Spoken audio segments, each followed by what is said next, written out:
So I can talk about my feelings more now than back then. To be honest with you, it was over, and I think there was just everybody was just relieved that it was over. But the war had only just started for many of us.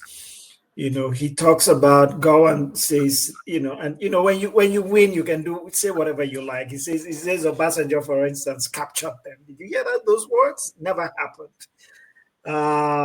In some other reports, people say that he went and stood at attention and saluted Gowan and said, reporting for duty, which never happened. So you have all these stories, like they say, the hunter, when, as long as they control the hunt, they'll try to control the narrative.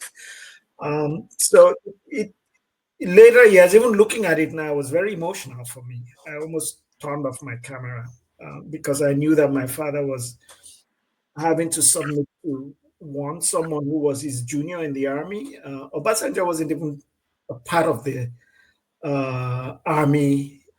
He hadn't even joined the army. He was probably closer to a teenager when my father joined the army. And here's my father having to submit to them. But one thing he always let me know is that what matters is the lives that were saved. I shouldn't think much about the process. Shouldn't think much about the consequences, because there were consequences. My parents remained jobless from that day until when they passed on. And they had children to raise. My father never received any benefits for his role in the army, not a penny. And my father was not an accountant in the army or a lawyer in the army or a teacher. He was a professional soldier. When you took that from him, he was dismissed without any benefits.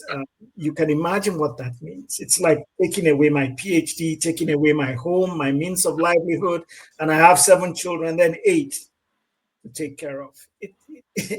So what I see when I see that is not what a lot of people see. The one Nigeria thing he's talking about there just makes me laugh. Look at what has happened to his people in recent years. By the same people who fought on the same side with you for one Nigeria. Look at what they're doing to your people. What kind of one Nigeria did you fight for?